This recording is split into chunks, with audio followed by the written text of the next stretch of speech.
Yo, balik lagi sama gua di channel Sensei Santuy. Oke, di video ini gua bakal bahas series terakhir dari gosip nasib 3 pahlawan yang disaman bareng Mukoda. Buat lo yang belum tahu cerita lengkapnya, lo bisa nonton video gua yang ini. Sedikit info, cerita ini gua ambil dari chapter gosip di light novel volume 7, 8, dan 9. Perlu lo ingat juga kalau gambar yang ada di video ini adalah ilustrasi. Oke, kalau begitu ayo kita mulai. Oke, jadi kelanjutannya dari 3 pahlawan itu gini. Lu masih inget kan perjuangan Kaito, Kanon, sama Ryo yang kabur ke kerajaan Marvel? Nah, di chapter yang berjudul Gossip, Three Heroes, Daily Life as Adventurers ini, kita dikasih lihat sisi kehidupan mereka yang udah mulai stabil. Udah mulai hidup lah istilahnya di dunia lain. Gak terus-terusan tegang dikejar-kejar masalah, tapi gimana cara mereka survive sehari-hari. Oke, langsung aja kita mulai ceritanya biar lu pada paham detailnya kayak gimana. Pertama, awal kehidupan baru. Jadi ceritanya, sehabis sampai di kerajaan Marvel, mereka bertiga ini udah nyampe di kota yang lumayan gede, namanya Orlova. Dan kota ini sekarang jadi base camp atau markas operasional mereka. Mereka mutusin buat hidup sebagai adventurer alias petualang, karena ya itu cara paling cepet buat nyari duit. Apalagi mereka udah punya kartu guild. Di sini progres mereka tuh gacor banget. Sejak nyampe, mereka kerja terus sebagai petualang sampai akhirnya rank mereka udah naik ke rank C. Padahal awalnya Kaito sempat rada ketar-ketir tuh, khawatir bakal gimana nasibnya. Tapi ternyata mereka bisa survive bahkan bikin hidup yang layak. Dan yang bikin adem nih, Kanon sama Ryo udah mulai senyum lagi kayak dulu. Jadi Kaito ngerasa lega banget mereka bisa nyampe di negara ini dengan selamat. Ya walaupun jadi petualang itu modalnya cuma badan alias fisik sama modal nekat doang dan resikonya gede, tapi karena mereka bertiga selalu saling bantu, mereka bisa menikmati hidup di isekai ini dengan bebas. Kedua, misi grinding, berburu orc demi cuan. Nah, masuk ke konflik ringan di cerita ini. Kanon nemu satu quest di guild bar atau misi yang menurut dia oke banget, yaitu ngebunuh 5 orc. Syaratnya simpel tapi agak susah. Mereka harus bawa mayat orcnya dalam kondisi utuh. Makin mulus mayatnya alias makin dikit kerusakannya, makin gede rewardnya. Ini sama kayak di animenya lah ya, waktu di season 2 kalau nggak salah di kota Nijov, Vel nangkep orc tapi agak brutal dan akhirnya orcnya dihargai murah sama guild bar, soalnya ada kecacatan. Nah, di sini ada fakta unik yang bikin gua geleng-geleng kepala. Ternyata di dunia ini, orc itu bukan monster yang cuma buat dibasmi doang, tapi daging orc itu dianggap makanan enak. Kayak itu ngejelasin kalau di istilah Jepang, daging orc itu rasanya kayak babi merek kelas atas alias premium banget. Awalnya sih mereka bertiga jijik, ya kan? Secara orc itu bentuknya humanoid alias mirip manusia. Tapi karena ada pepatah, di mana bumi dipijak, di situ pasti dipajakin. Maksud gua di situ langit dijunjung. Mereka nyoba makan dan damn, ternyata enak. Saking populernya, banyak restoran yang pajang menu daging orc di papan nama mereka. Makanya permintaan daging orc ini tinggi banget. Dan request buat ngebasmi mereka tuh hampir selalu ada di guild bar. Karena demand-nya tinggi, Kaito malah ngide. Elah, cuma 5. Gas lah kita buru lebih banyak aja mumpung laku keras. Dan Ryo sama Kanon setuju banget. Ketiga, keuntungan punya cheat item box. Di sini kelihatan banget bedanya mereka sama party petualang biasa. Kalau petualang normal, bawa mayat orc utuh itu PR banget, berat. Harus pakai magic bag atau orang yang punya skill item box. Nah, curangnya nih, mereka bertiga, iya, tiga-tiganya punya item box. Dan gak main-main, kapasitasnya infinite alias gak terbatas. Jadi mau bawa sekampung orc juga ayo aja. Berikutnya, strategi pembantaian yang efisien. Mereka langsung gas ke hutan di tenggara kota. Cara mereka ngebantai orc ini rapi banget. Langkah pertama, Ryo, si mage andalan kita, dia pakai sihir air andalannya tanpa mantra. Di light novel ini nama skillnya Silent Casting Boss. Dia bikin bola air di kepala orcnya. Nah, efeknya itu orc bakal kelabakan, gak bisa napas, panik, dan stun. Pas orcnya lagi sibuk engap-engapan, Kaito pakai longsword dan Kanon pakai tombak langsung maju. Abis itu mereka nusuk jantung orc itu sekali tusuk mati. Kenapa ribet amat? Biar tubuh orcnya nggak rusak parah, sesuai permintaan questnya biar dapat duit maksimal. Gila, efektif banget kan? Hasilnya di hari itu, mereka berhasil ngebungkus 16 orc. Keempat, kehidupan rumah tangga dan obsesi sama mandi. Ini bagian slice of life banget. Ternyata mereka nggak tinggal di penginapan atau villa, tapi nyewa satu rumah bekas pedagang. Alasannya realistis banget, ngitung-ngitung duit. Tinggal di penginapan tuh boncos, mending nyewa rumah biarpun agak jauh dari guild dan agak butut, tapi murah, dan kamar masing-masing. Tapi alasan utamanya bukan cuma duit. Rumah itu punya bak mandi. Ya, kalau digambarin kayak bak mandi panjang mungkin ya. Sebagai orang Jepang, mereka nggak bisa hidup tanpa mandi air hangat. Di dunia itu cuma bangsawan kaya yang bisa mandi. Tapi mereka ngakalin itu. Nah, gimana caranya bang? Ryo ngisi air pakai sihir, terus Kaito nembakin bola api kecil ke airnya buat manasin. Awalnya susah ngatur suhunya, tapi lama-lama mereka jago juga. Jadi Kaito yang biasanya nggak kelihatan guna di urusan rumah tangga, di sini dia bangga banget jadi tukang manasin air mandi. Nah, jadi ingatkan lu pada sama scene Mukoda mandi, swing ngisi air, Mukoda pakai bola api buat manasin airnya. Kelima, makan siang dan pembagian tugas. Abis capek grinding banyak orc, perut Kaito bunyi kencang banget, sampai diketawain Ryo sama Kanon. Akhirnya, mereka makan siang di hutan, nyari tempat aman. Ryo ngeluarin panci isi stew atau semur dari item box-nya. Karena item box mereka bisa stop waktu, itu makanan masih panas kebul-kebul. Ryo ini bisa dibilang MVP urusan perut. Dia bisa masak enak banget. Rasa manis sayurannya kerasa, creamy-nya dapet, padahal nggak pakai bumbu instan. Di sini juga kebongkar aib masing-masing soal urusan rumah tangga. Ryo jago masak, pokoknya urusan dapur serahin ke dia. Kanon skill masaknya ampas, apapun yang dia masak jadi nggak enak. Jadi tugas dia cuma ngupas kulit bahan makanan sama nyuci baju, itu pun pakai sihir. Kaito paling ngenes, dia ngaku nggak guna banget soal urusan rumah. Masak nggak bisa, nyuci nggak bisa. Satu-satunya skill dia cuma manasin air mandi. Sampai Kanon bilang, lu harus lebih bersyukur sama gua dan Ryo. Oke, di akhir chapter ini Kaito ngerasa walaupun hidup di dunia lain itu ribet dan banyak yang nggak praktis dibanding hidup di Jepang, tapi dia bahagia. Asal ada Kanon dan Ryo, dia ngerasa hidupnya lengkap. Makanya dia bertekad buat kerja keras tiap hari, grinding kayak gini, demi ngelanjutin kehidupan mereka yang sekarang. Jadi gitu intinya, chapter ini ngasih lihat kalau mereka udah adapt banget sama dunia baru ini, nemuin ritme hidup, dan yang paling penting, chemistry mereka bertiga tuh makin solid. Oke, sekarang kita lanjut ke chapter berikutnya. Kalau chapter yang tadi kita bahas soal mereka ngebantai orc buat nyari duit, di chapter berjudul Gossip, The Three Heroes We Are Getting Married ini, genrenya agak-agak berubah jadi romance. Jujur ya, ini bangke banget ceritanya.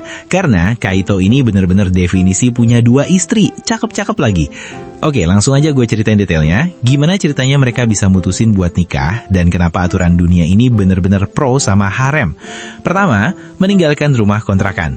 Cerita dibuka sama adegan yang lumayan kompleks nih. Jadi mereka bertiga udah siap-siap mau cabut dari rumah kontrakan mereka di Orlova. Kanon sama Ryo tuh natap rumah itu penuh emosi kayak agak-agak sedih. Ya wajar sih, mereka udah tinggal bareng di situ hampir 3 bulan. Kanon sama Ryo berat hati banget tinggalin tempat itu. Karena disitulah mereka mulai ngerasa aman dan nyaman. Tapi Kaito, yang emang dasarnya dia cowok yang kurang peka, malah ngeprank mereka. Dia bilang, ya udah, gak usah ke ibu kota aja gimana. Nah, ini bikin Kanon sama Ryo langsung ngegas, marah-marah sambil muka merah. Lah, kenapa dia berdua marah? Karena tujuan mereka ke ibu kota itu bukan buat jalan-jalan doang, tapi buat upacara pernikahan mereka. Kaito cuma ketawa dan bilang dia bercanda, sambil godain kalau dia juga nggak sabar pengen mereka berdua resmi jadi istrinya. Habis itu, mereka langsung gandeng tangan Kaito. Kanan kiri, anjing tai banget ya si Kaito. Ryo di kiri, Kanon di kanan. Kedua, flashback. Kok bisa Bang Kaito dapat dua-duanya? Nah, di sini Kaito nyeritain flashback gimana hubungan mereka bisa sampai ke tahap ini. Gak ada kejadian besar yang bikin trigger romansa mereka, tapi murni karena cinta datang karena terbiasa. Apa tuh Bang maksudnya? Mereka kan hidup serumah, berjuang bareng. Ya pastilah ada kali benih-benih cinta tumbuh. Tapi Kaito sempat galau. Dia sadar kalau dia suka sama dua-duanya, dan dua cewek itu juga suka sama dia. Tapi karena akal sehat dia masih kebawa budaya Jepang, dia mikir kalau dia harus milih satu doang. Dia ngerasa bersalah banget, mikir kalau suka sama 2 orang sekaligus itu bentuk pengkhianatan atau ketidaksetiaan. Gua kurang paham ya. Mungkin maksudnya kalau di Jepang itu poligami kayak sesuatu yang buruk mungkin.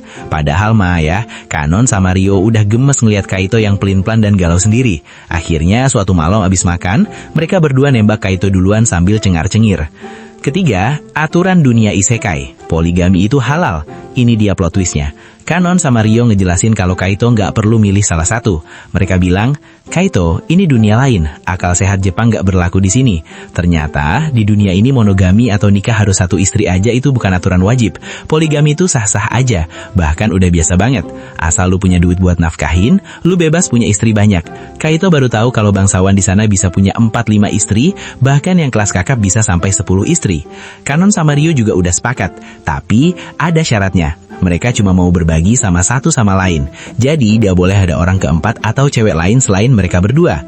Nah, bis denger itu, Kaito langsung sadar kalau selama ini dia doang yang ribet sendiri. Dan akhirnya dia nembak mereka berdua buat jadi pacarnya.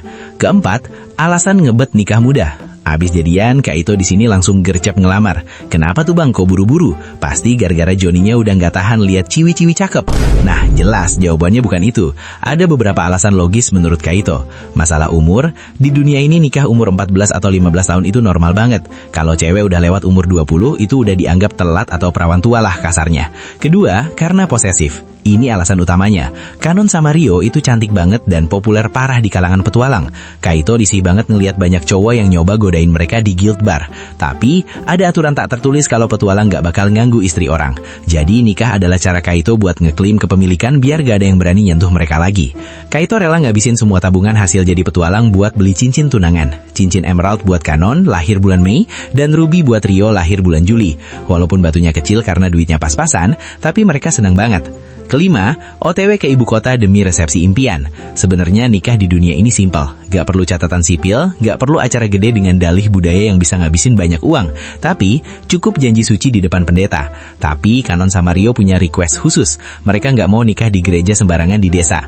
Mereka minta nikah di gereja Dewi Bumi atau Goddess of Earth yang ada di ibu kota. Kenapa sih harus di sana? Pertama, karena gerejanya gede dan cantik banget. Kedua, Dewi Bumi itu simbol panen yang melimpah yang artinya juga melambangkan diberkahi banyak anak dan pernikahan yang bahagia. Ketiga, Ryo bilang emang masih kecepatan buat punya anak, tapi dia pengen nikah bahagia selamanya. Kaito sebagai calon suami ya nurut aja lah ya. Tugas laki kan ngabulin keinginan istri. Makanya mereka akhirnya mutusin buat jalan ke ibu kota cuma buat ngelaksanain upacara di sana. Nah, di akhir cerita mereka berjanji bakal hidup bersama layaknya suami istri. Lu bayangin, dari buronan yang kabur jadi petualang rence, sekarang mau nikah sama 2 istri sekaligus. Kaito ini bener-bener mimpi basah para wibu. Nah, itu dia cerita dari pernikahan harem Kaito. Oke, kalau begitu kita ke chapter terakhir. Oke, chapter ini benar-benar penutup yang bisa gue bilang ini happy ending ya guys ya buat arc kali ini.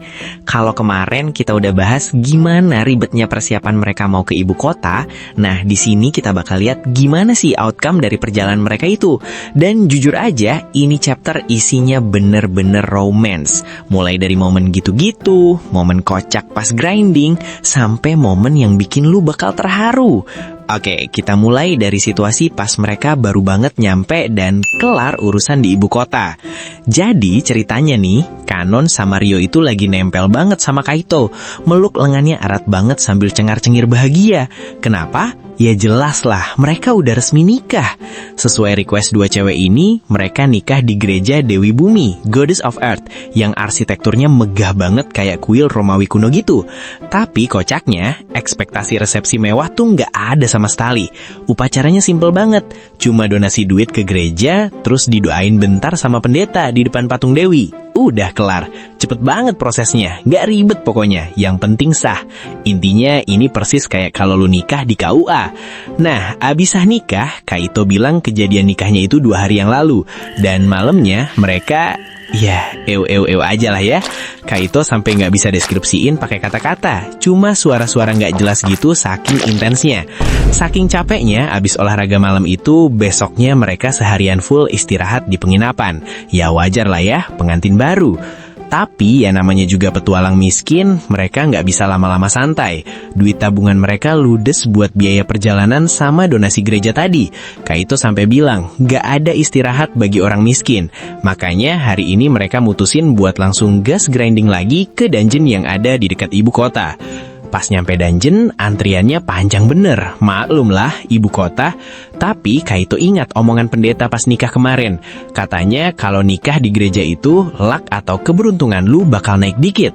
Kaito sih ngarep banget itu beneran ngaruh ke drop rate item mereka hari ini. Mereka turun ke lantai 8 dan musuhnya masih orc, monster langganan mereka. Di sini ada momen ngakak banget. Pas lagi mungut drop item, Kanon sama Ryo tuh nolak mentah-mentah buat nyentuh salah satu item. Kaito bingung dong. Pas dicek ternyata itu adalah orc testes alias biji pelernya orc. Kata Kaito itu item laku keras buat bahan obat kuat. Jadi sayang kalau dibuang. Tapi Kanon sama Ryo tetap jijik. Ih, ogah, Kaito aja yang ngambil, kata mereka. Ya udahlah ya, demi cuan. Lagi asik-asik looting, tiba-tiba Kanon berhenti. Dia ngerasa ada yang aneh sama tembok di pojokan ruangan. Kaito sama Ryo lihat ke situ, tapi mereka nggak lihat apa-apa, kosong doang. Kaito mikir, perasaan lu doang kali. Tapi Kanon kekeh pengen ngecek. Dan bener aja dong, pas Kanon nyentuh tembok itu, temboknya runtuh dan ngebuka jalan ke ruangan rahasia, hidden room. Insting istri emang nggak pernah salah, apalagi abis dapat buff nikah. Mereka masuk pelan-pelan, takut ada jebakan. Di dalamnya ada peti harta karun kayu. Kaito yang takutan langsung nahan Kanon. Eits, jangan asal buka, takut ada trap. Mereka langsung pakai skill appraisal buat mastiin dan untungnya aman-aman aja. Gak ada jebakan sama sekali. Dan pas peti itu dibuka, god damn, isinya bener-bener jackpot. Pertama, ada kantong isinya 100 keping emas. Kalau dikonvert ke inflasi sekarang, kurang lebih sekitar 110 juta rupiah. Itu duit gede banget buat ukuran mereka yang lagi kismin. Kedua, ada botol kecil yang kelihatan kumuh. Pas Kaito nge-appraisal botol itu, deskripsinya bikin merinding. Nama itemnya elixir, laser, buatan Sui. Ini bener-bener buatan Sui si slime imut. Entah gimana ceritanya bisa ada di dungeon itu. Kayaknya ini gara-gara di chapter sebelumnya Mukoda abis dari dungeon juga dan gak sengaja ninggalin elixir. Nah, untuk efeknya gimana tuh? Meskipun ini versi laser atau versi rendah yang gak bisa manjangin umur, tapi item ini bisa nyembuhin segala penyakit dan menumbuhkan anggota tubuh yang hilang. Lu bayangin, mereka bertiga langsung diem, hening, terus sadar kalau ini adalah jawaban buat tangan Ryo. Ryo, tangan lu bisa balik lagi, kata Kanon. Mereka bertiga langsung pelukan sambil nangis kejer saking senengnya. Bener-bener momen yang emosional banget. Dari yang awalnya cuma pengen nyari duit receh, malah dapat rezeki nomplok yang bikin fisik Ryo sempurna lagi. Ryo udah mau minum itu elixir saat itu juga, tapi dia ragu. Dia pinter nih, dia mikir, kalau gue minum sekarang, terus kita balik ke kota dengan tangan gue yang udah utuh, orang-orang bakal curiga gak sih? Kaito langsung setuju. Di kota itu banyak mata-mata, banyak petualang lain. Kalau ketahuan mereka dapat harta karun gila kayak gitu, bisa-bisa mereka diincar orang jahat. Manusia itu lebih licik daripada monster, kata Kaito. Akhirnya, mereka mutusin strategi yang cerdas. Mereka nggak bakal pakai itu elixir di dalam dungeon atau di kota. Mereka bakal jual drop item orc tadi, termasuk biji peli tadi ya kan, terus langsung keluar dari ibu kota. Besoknya, pas perjalanan pulang dan udah jauh dari ibu kota, di jalanan yang sepi nggak ada orang, mereka berhenti. Ryo ngeluarin elixirnya, dia minum setengah, terus setengahnya lagi dia siram ke sisa lengan kirinya yang buntung. Badan Ryo bersinar terang, terutama bagian tangannya. Kaito sama Kanon deg-degan parah ngeliatinnya. Cuma butuh 10 detik, cahayanya hilang, dan boom, lengan kiri Ryo tumbuh lagi. Utuh, mulus, kayak nggak pernah kepotong sebelumnya. Ryo nangis, Kaito nangis, Kanon nangis. Mereka pelukan lagi di pinggir jalan. Ini benar-benar happy ending yang sempurna buat arc ini. Siapa sangka coba, niat awal cuma mau nikah biar sah, malah dapat rezeki nomplok yang bikin fisik Ryo sempurna lagi. Benar kata pendeta, nikah itu bawa hoki. Ya, begitulah akhir kisah perjalanan Kaito, Kanon, dan Ryo di chapter kali ini. Gimana menurut lo? Hoki banget gak sih si Kaito ini? Udah dapat 2 istri cakep, dapat duit banyak, dapat item langka pula. Oke, jadi begitulah ceritanya guys. Untuk series 3 pahlawan kayaknya udah mentok sampai sini aja. Buat lu yang mau request atau nanya-nanya, boleh banget ramein kolom komentar. Oke, kalau begitu sampai ketemu di pembahasan Campfire Cooking in Another World berikutnya.